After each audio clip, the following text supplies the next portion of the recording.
Hi, Manish, working as Assistant Professor, the Department of Civil Engineering, Bharat Institute of Higher Education and Research. So, topic we are going to see is about transportation in infrastructure. So, from the subject infrastructure development. So, the first thing we'll be seeing about the different sectors or subsectors in the transportation from India. So first is roads and ground transportation. Second is airports. Uh, Third is sports, and then the last is railways. So these are the four major transport or subsectors which is being implemented in India. So we'll see what is the current situation of India and what has been done to the infrastructure in these sectors so that the economical development or social development has been impacted. So first is the national road sector. So India has 3.3 million kilometers of road uh, connecting different states. So the roads carry 61 percentage of freight or carriers and 85 percentage of passenger traffic, where the people are using about 85 percentage of the roadways. We have spent rupees 18,000 crores annually on roads. So that is only on roads 18,000 crores, and the flagship projects are listed here. There are two major flagship projects. The first is Golden Quadrilet, that is GQ.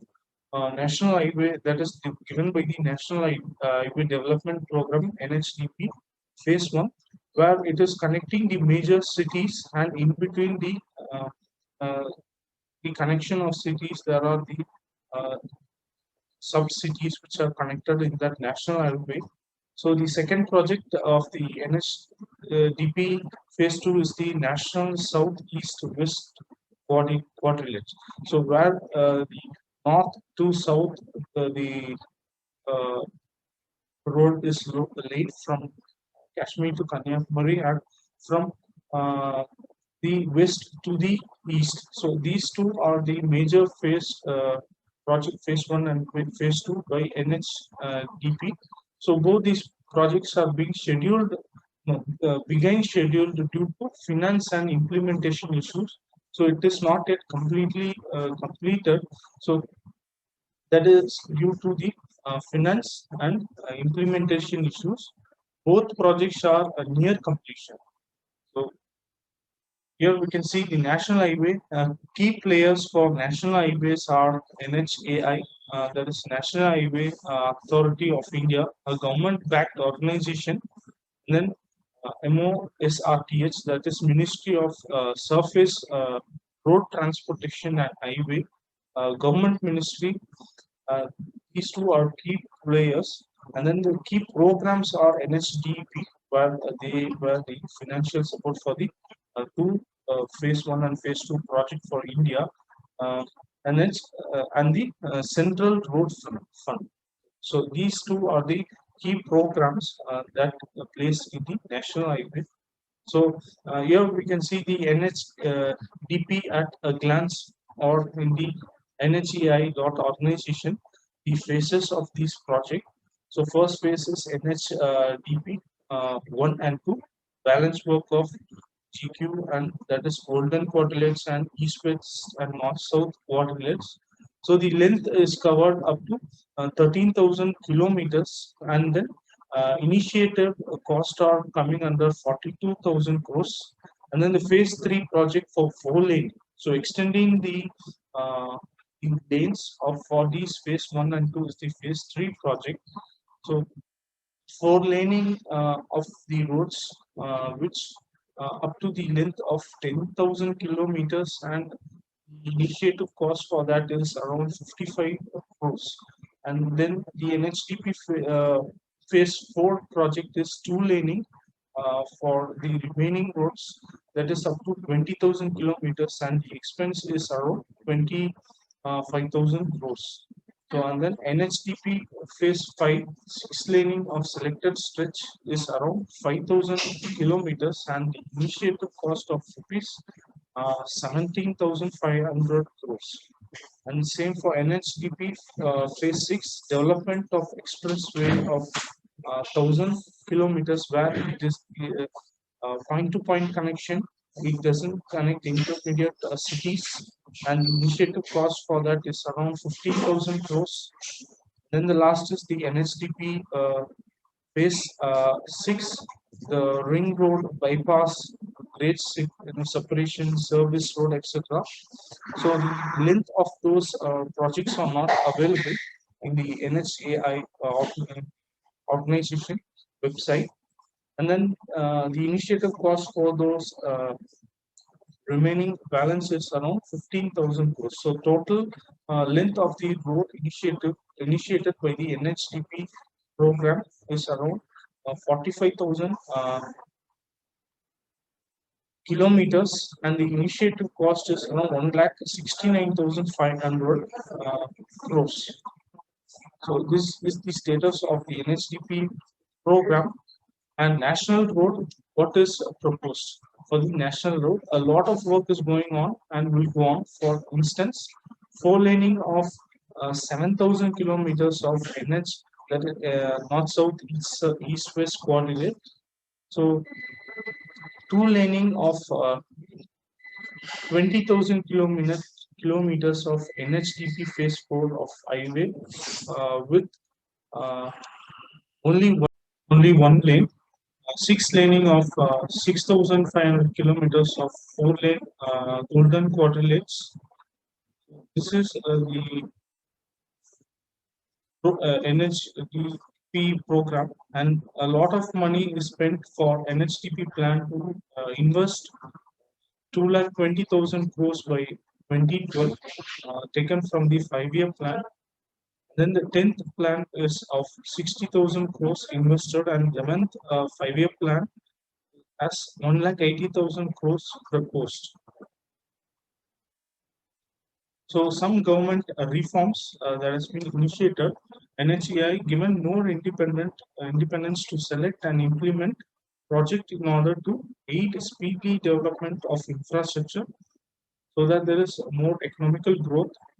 Then the next is 100% foreign direct investment permitted, so that the foreign funds can be invested in India. And next is 100% income tax exemption for a period of 10 years for the foreign invested companies or investors, so that they are attracted towards the project given by the India.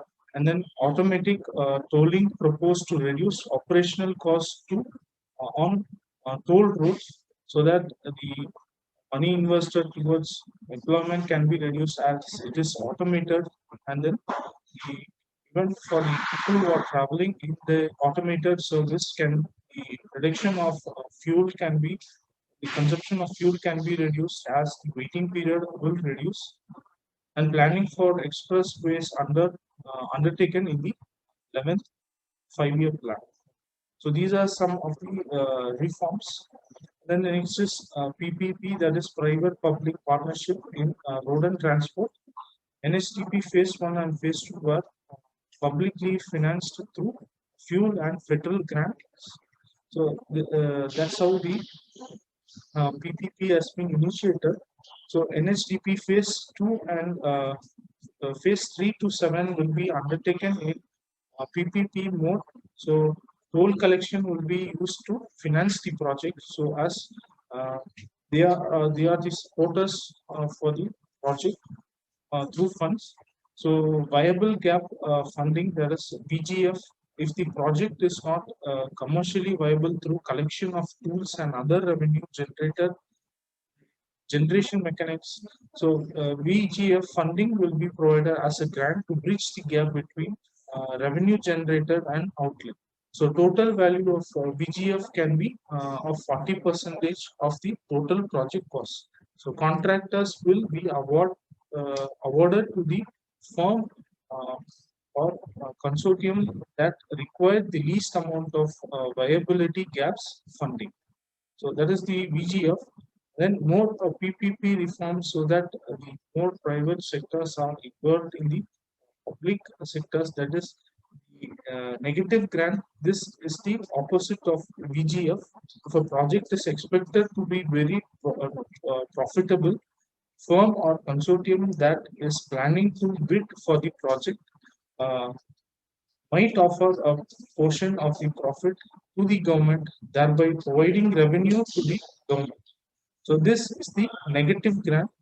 So there is no limit to the negative grants. So firm or consortium will be awarded the contract based on the highway negative grant that is proposed. Example, 504 crore grants for the uh, Bharat Surat Highway project costing 492 crores. So these are some of the reforms that is taken by the government to attract the PPP, uh, and then the private sector participation growth, that is a model concession agreement. So based on this, a model concession agreement has been developed so that the NCA has evolved over several iterations and is now used as a standardized contract. So the private and public partners share risk so that the private alone doesn't face the risk, as well as the public doesn't, or the government alone does not face that risk. So that is the modern concession agreement. So standardized agreement increase the speed of awarding the contract so that the contractors are attracted, or foreign investors are more attracted. So these are some of the reforms or the uh, steps taken by the government or the 12th five-year plan, so that the more investors are attracted toward Indian infrastructure for the majorly for road. That is what we are seeing now. So your government subsidies and alternate arrangement in India. So these are some of the subsidies. So shows tolls were used do not no tolls shows no, shadow tolls where users do not pay toll directly, but the government pays the sponsor and an amount equivalent to the toll collected from the vehicle using a uh, designated stretch of road. So this is a kind of a subsidy amount where the amount can be automatically debited from the account, but the government provides a subsidized amount towards or reversing amount to the user for a particular stretch of road. So that is the subsidy which is given. So annuity payment where the government pays a fixed annual of a fixed annual or a semi-annual amount to the project developer so that cost can be recouped. So toll is not charged to users directly. So state roads. So these are the phase of where the state roads are in India. So often receive less attention as compared to national highways or roads. So uh, multilateral funding has been provided for some states. So that is West Bengal. You can see one factor. West Bengal is giving around $348 million to Tamil Nadu government to improve the quality of 750 kilometers of road, maintaining 2,000 kilometers and construct 14 bypasses. So government will provide 1 or 2 million crores. So this is where the West Bengal government is providing India to improve the road. So, and same way in Madhya Pradesh, ADB is investing 18,000 million, and state government of providing $160 million to upgrade 1,900 kilometers worth of road. This the multilateral funding coming from different sources. So and then a central road from CRF was set up to finance state roads. So state roads. So uh, this is another program just like NHDP, where this is majorly focusing on state roads or state highways. So CRF is not working well, funds are not being used, so properly not utilized. And then the facts about rural roads, a large part of rural road, that is 40%, are not yet connected to uh, all-weather routes. So that is one factor in India. So several plans afoot to do so.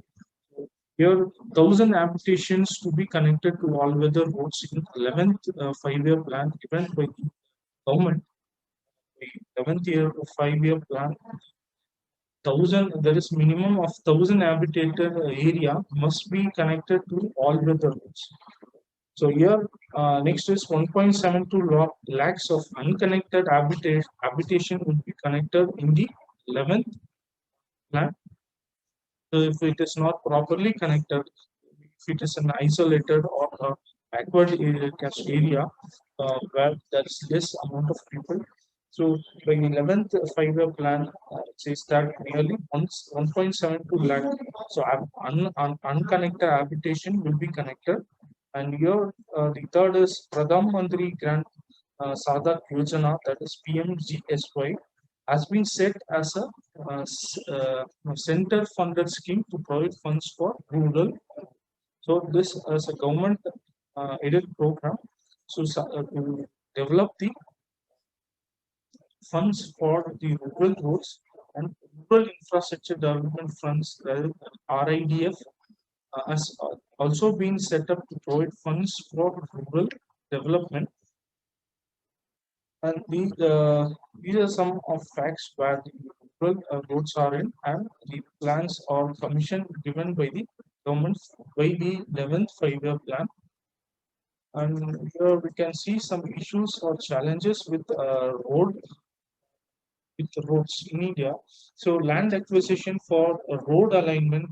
So this involves the political, will be acquired tracts of land, compensate the existing landowners or adequately, and over the land to project developer.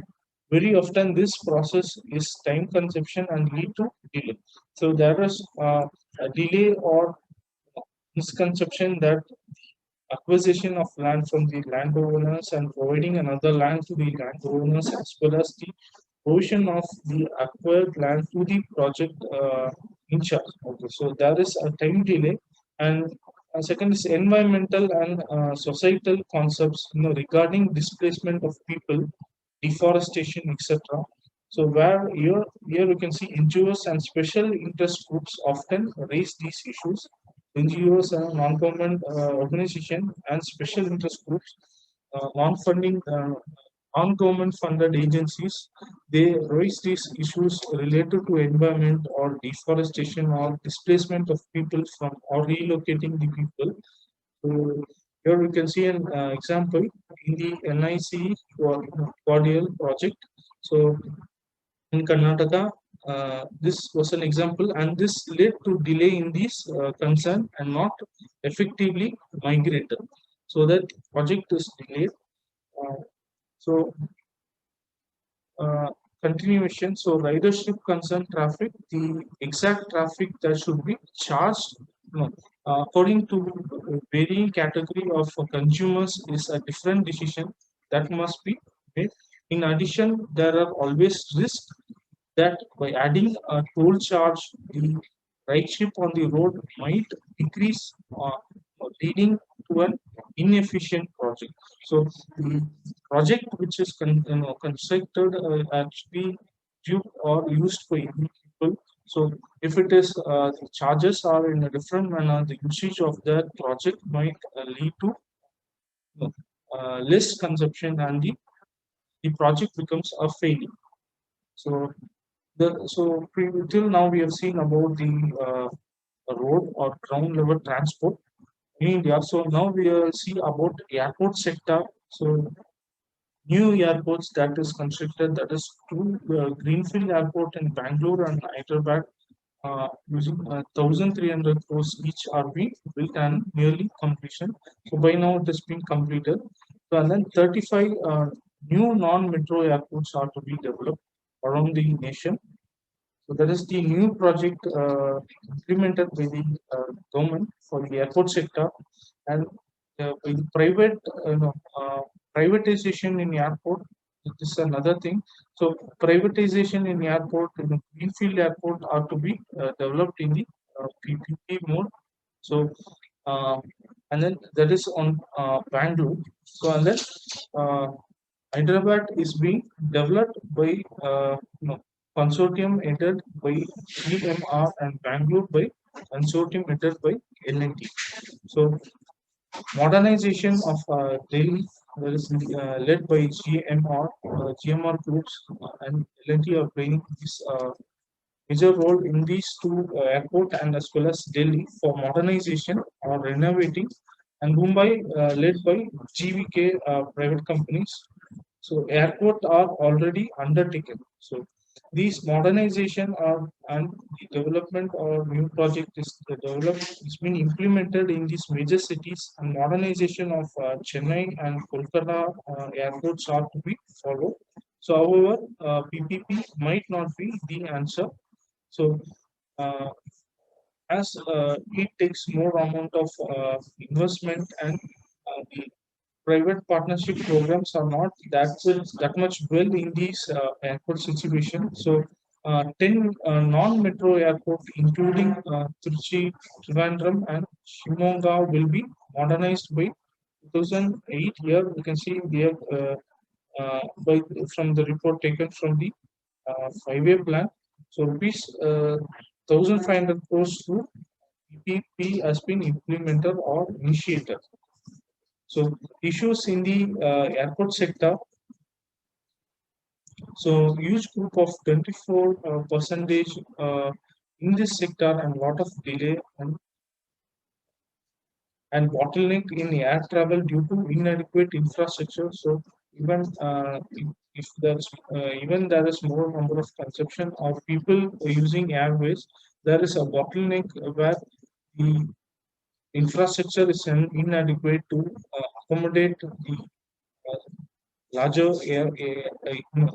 airways or more number of airplanes by hours. So that is the major bottleneck. So Airport Authority of India is the key government agency in charge of developing this sector. So here we can see Bangalore Airport faced some problem initially. This airport PPP policy has not been developed, and AAI policies indicate that private ownership was not possible in this sector. So uh, for these projects, so as it is very difficult to you know, uh, interact with the private partnership. So these policies have since been modified, and the route has been clear for private investment in this sector. For now, it has been clear. And then in terms of PPP, that is private-public partnership, major portion of the revenue acquired for leasing airport space to retail outlets, and as compared to revenue from airlines. So leasing of airport space so that the private companies can use those space for their own purpose, so that they can raise their fund. So land side and air side operation can be privatized, but air traffic cannot. No, air traffic control cannot be privatized. So it is very it has to be in a control situation. So here a new regulator is being mooted for this sector to oversee the interaction between AAI, private airport operation, and the airlines. So that is about few points on uh, airport transport, and we'll see in the port sector. So a large increase in port handling capacity is planned. So more port has been and are to be added. So increase in container terminal to be uh, of rupees 10,000 crores is planned. JNPT, the Jawaharlal Nehru Port Trust alone is planning to spend 300 crores in expanding the capacity. The proposed projects or the development or the infrastructure development in port sector, since the plan is to attract a large volume of maritime traffic.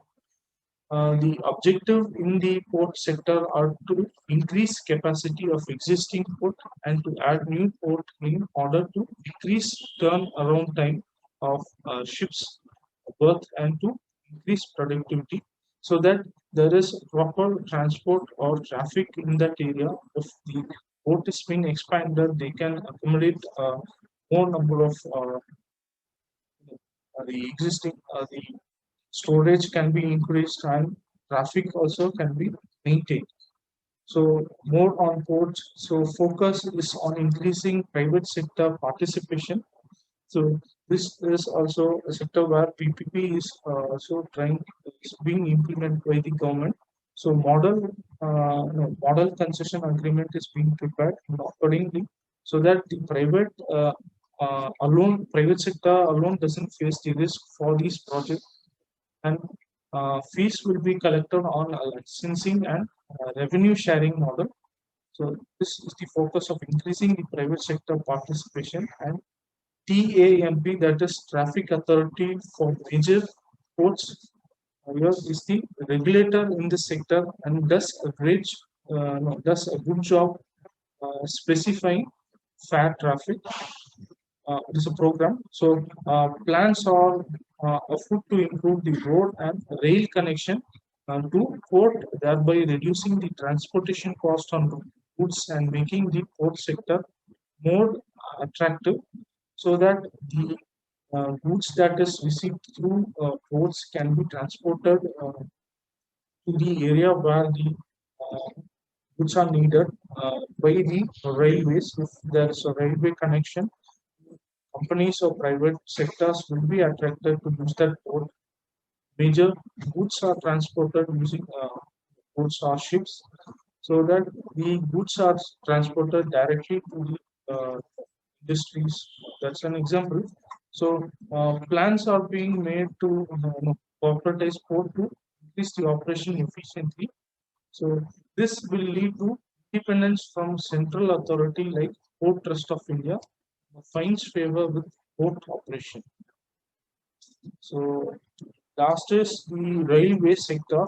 So railway sector, that is railway infrastructure subsector. So until very recently, this sector made huge losses, suffer from gross inefficiency, and was not to prefer mode of choice for foreign or passengers. So it didn't give any preference for the mode of choice. So here they given the past government over a railway minister. This sector record and uh, Indian rupees of 2000 crores surplus is invested in the year of 2006 to 2007. So some key interventions. So first is the increasing the utilization of existing capacity by cutting cost or fares, so that more people or trading or transport of goods can be used, so that the railways are properly utilized. Tying up with private players to run railway depots to improve quality on operation efficiently. Then the third is offering volume-based discounts to boost sales, uh, developing own land and generating profit through these development, computerizing operation to improve transparency, efficiency, and lower passengers price. So railway reforms on the annual new investment that is around 60,000 crores is currently planned for a dedicated Mumbai to railway bridge connection, corridor to is in the work. So other dedicated corridor may come up soon. So here we can see private partnership is being sought in track, laying bridge maintenance, etc. Whereas the goods that has been transported. So through the National Rail Vikas Yojana scheme, this being implemented through this scheme. So plans are being formulated to bring in world-class trains and stations are to be built in standards that will compete with air travel, so that They are suffering from fund where they can raise the fund and initiate uh, the project that is being implemented through PPP as well as the development of the railway infrastructure. So these are some of the uh, major infrastructure we have seen. All the four major infrastructure: roads, grounds, airport, port, and railways. So with this, I'll end this session. Thank you.